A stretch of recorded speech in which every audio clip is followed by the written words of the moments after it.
Ladies and gentlemen, my name's Paul, hope you're having an amazing day. In this video, we're going to be discussing some very intriguing information concerning Navi 32. Some of these specifications have now been confirmed for the RX 7800 series.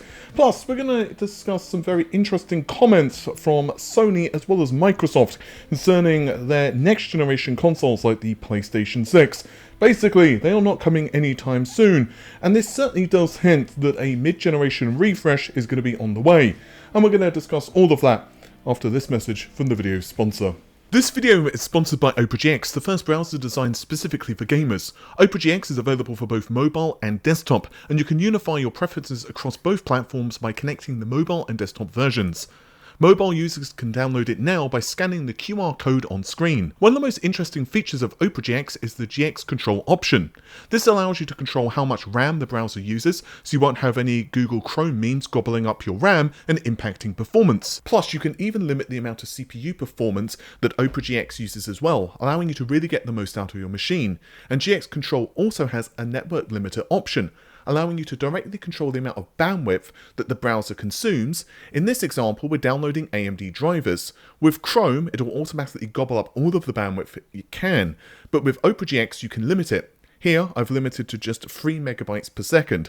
Of course, you can also disable these limits to fully unleash your connection with Opera GX when needed. Another fantastic feature of Opera GX is the accessibility sidebar, which you can customize to suit your needs and preferences. This allows you to have your favourite platforms such as TikTok, Discord and Twitch all set up and get notifications when your favourite streamers go live or when you get messages from friends. Plus, you can connect your favourite music platform of choice such as Spotify, Apple Music and YouTube to your GX player to play your favourite music right within your web browser.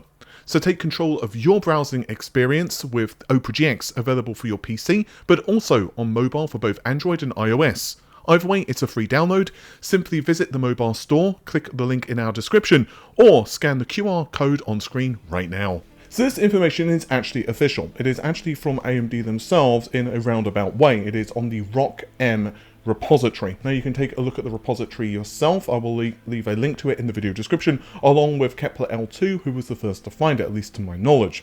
And this basically confirms that we're looking at 30 workgroup processors, or, if you prefer, 60 compute units.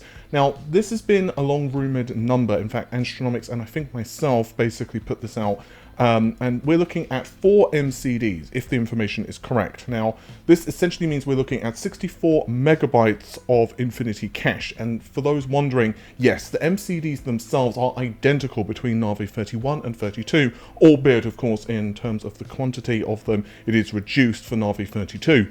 And we are looking as well at a 256-bit bus. So Navi 32 will be powering cards in the RX 7800 series.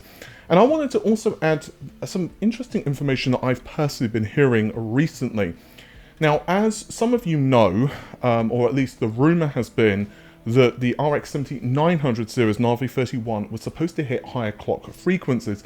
I'm actually supposed to release a video on that today, but because of the confirmation and specifications of Navi 32, I decided to kind of juggle things around and kind of rewrite some of that script.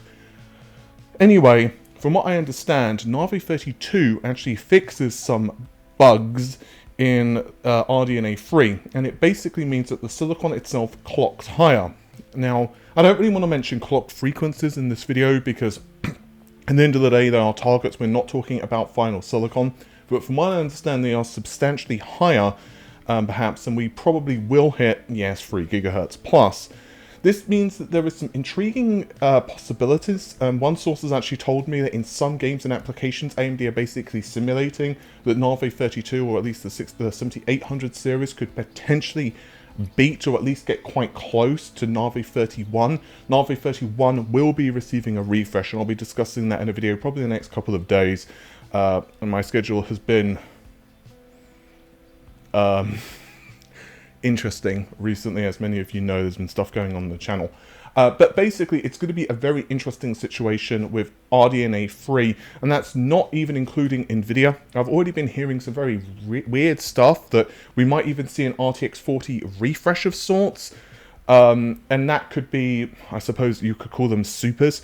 I would put that and file that under, that's interesting, rather than an actual leak. I'm not particularly confident in it. The couple of sources I've spoken to, they've said that NVIDIA may be considering it, but they are not. You know what, the thing with NVIDIA, I mean, yeah, sure, the obvious thing to point to is the RTX 4080 12GB and be like, oh look, they cancelled it. But honestly, NVIDIA just kind of make SKUs or plans, and then they have like alternative plans, and this is very typical for multiple companies. Like AMD does the same thing, Sony, Microsoft, like they all have different iterations and plan Bs and stuff like that. But yeah, NVIDIA are they're really famous for doing this, and ultimately a lot of this stuff also depends on what's going on with the competition.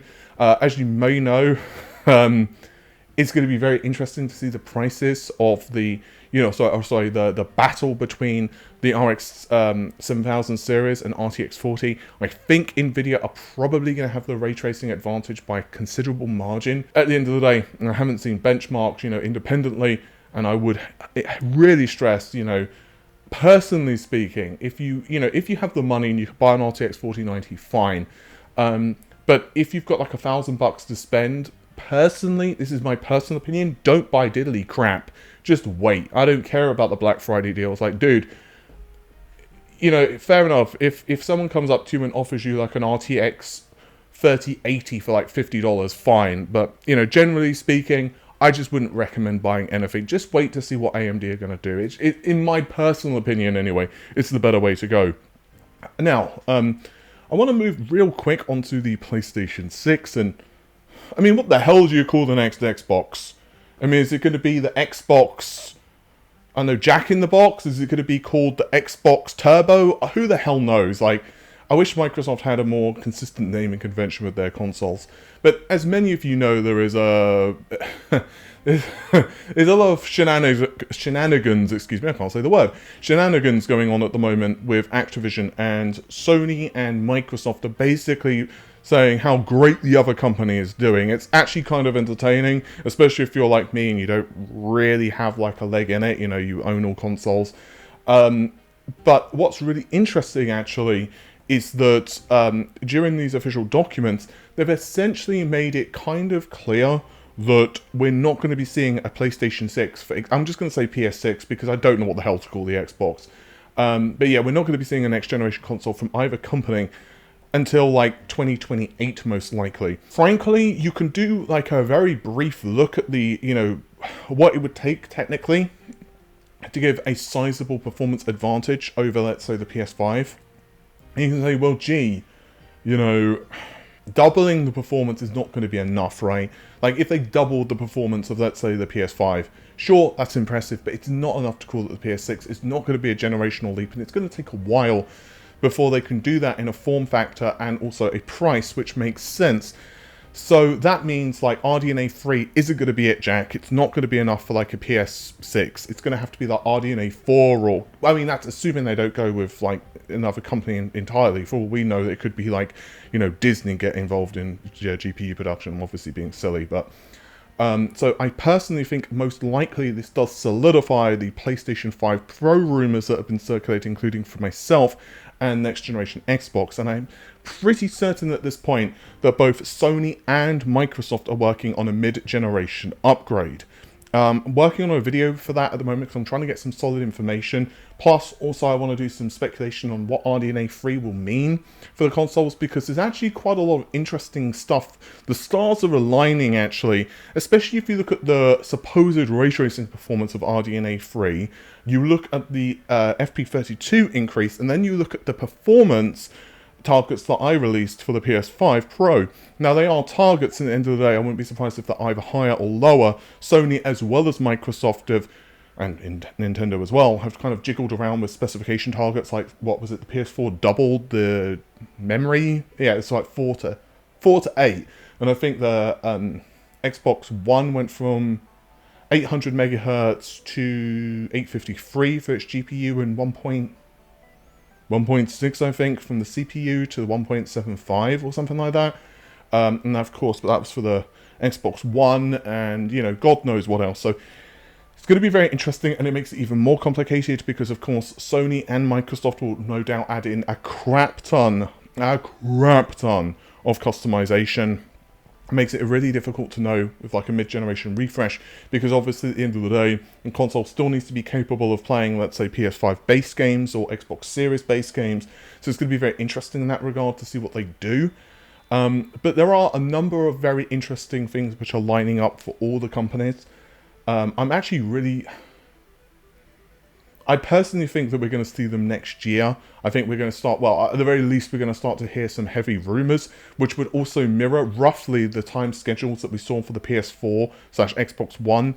You know, we saw what the PS4 Pro launched first. I think it was like 3 years or something like that after the launch of the base console, and I think Xbox came out about a year later, so it's going to be very interesting. I know Microsoft are really doubling down on ray tracing stuff. They've been doing a lot of optimization on their end, especially with memory stuff. It's public at this point that Microsoft, I think it was in a GDC conference, they mentioned that they've managed to get the footprint of the OS/reserve for the Xbox Series S, I think, down a couple. They mentioned hundreds of megabytes. I think it's around 250, 300 megabytes is what they've managed to reduce it, which is pretty decent. I know they've done a lot of stuff on the ray tracing. They've basically reduced the memory footprint. I think it was on, what was it? I think it's on the BVH structure of the nodes. They've managed to reduce the footprint in memory by a considerable amount. So Microsoft are definitely doubling down on that. So it's going to be very interesting to see what occurs for the next generation consoles. At the end of the day, they have to, of course, adhere to things like, you know, certain costs. Microsoft are losing a couple of $100 per Xbox Series X sold. I think it's $200 per Series X and $100 for Series S. As a smaller side, I know that most folks watching this video are going to be more interested in Xbox Series X or the PS5 or high-end PC hardware. But if you have like a kid, or you're buying, you know, a gift for someone, or you want a secondary console for your home, there are some really good deals at the moment on the Series S. I mention it because a number of friends actually have gotten the Series S, and it's quite interesting. Like, they're using it as like a Game Pass machine or a secondary system, media center, that type of thing. And I think for like a couple $100, it's pretty good. Personally, it's not something I would go for. I personally would rather go for the Series X, or like PC gaming. But again, your mileage will vary. Speaking of mileage and varying, I think we've hit the end of the road for this video. Well, that was a terrible ending segment, but it's a thing. Yeah, hopefully you have enjoyed this video.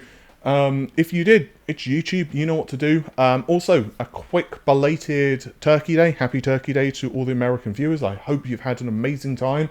Let me know what you've done over Turkey Day. I haven't actually been in the US for Thanksgiving, unfortunately. I was there for a couple of really interesting holidays like Christmas and Halloween. You guys really kick ass on Halloween. Like, it's pretty amazing. It's pretty special. So hopefully one year I get to be in the States for Turkey Day. I'd really like to see, you know, kind of what it's like in Thanksgiving. I think it'd be pretty cool. But that said, take care of yourselves, guys. Have an amazing day. Bye for now.